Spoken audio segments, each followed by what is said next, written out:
तो hello guys, welcome back on Mohit talks. तो ये है बालवीर 4 फैन मेड एपिसोड 3 और इस एपिसोड में भी कुछ अलग इंटरेस्टिंग स्टोरी होगी। और हाँ, अगर आप सभी को स्टोरी अच्छी लग रही हो तो एक कमेंट करना और हाँ, चैनल को भी सब्सक्राइब कर देना। तो पिछले एपिसोड में आप सभी ने देखा कि बीबीबी यानी कि बालवीर और सुपर हीरो बालवीर ने भस्म का अंत किया था, जिसके साथ कई बुरी शक्तियां आजाद हुई थी, जिनका ताल्लुक सीधे दैत्य लोक से था। अब आगे BBB Baalveer super hero Baalveer को बोलता है कि अब भस्म का अंत हो गया है और उसके अंत के साथ ही खतरा भी चला गया है, इसीलिए अब हम अपनी दुनिया में जा रहे हैं। और फिर बीबीबी बालवीर चला जाता है, लेकिन बीबीबी और सुपर हीरो बालवीर इस बात से अनजान थे कि दैत्यलोक की बुरी शक्तियां उसका इंतजार कर रही थी।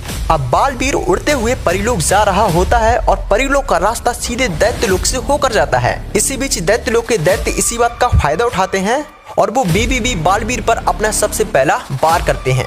हालांकि बालवीर को हल्का सा आभास होता है कि जैसे उसके साथ कोई है, लेकिन उसको कुछ भी दिखाई नहीं देता है। और फिर बालवीर परीलोक पहुंचता है और उधर दैत्यलोक में बहुत बड़ा विस्फोट होता है, जिसमें से बालवीर की सबसे पुरानी दुश्मन बाहर आती है। और वो कोई और नहीं बल्कि बालवीर की सबसे पुरानी दुश्मन महाभस्म परी होती है, जो सालों से दैत्यलोक में कैद थी। और इस बार महाभस्म परी पहले से कहीं ज्यादा शक्तिशाली हो चुकी थी। और इधर महाभस्म परी के दैत्यों ने बालवीर की मौत का पहले ही इंतजार कर दिया था और दैत्यों ने बालवीर जीवन चक्र को चुराकर उसको बालवीर से जोड़ दिया था।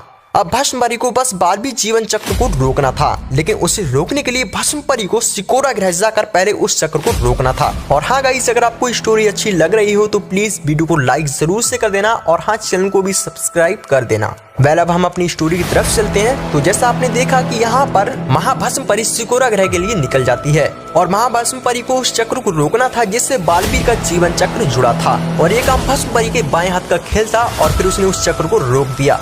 और इधर बालवीर को एक छोटा सा झटका लगता है, जिसे देख रानी परी समझ जाते हैं कि अब बालवीर की जान खतरे में है। लेकिन रानी परी कुछ कर पाती उससे पहले भस्म परी ने अपना आखिरी बार कर दिया था। अब भस्म परी को देख रानी परी और परियां समझ जाती हैं कि इससे जीतने के लिए बालवीर की दोगुनी शक्तियों की जरूरत पड़ने वाली है। लेकिन मुश्किल की बात यह है कि बालवीर खुद कुछ नहीं कर सकता।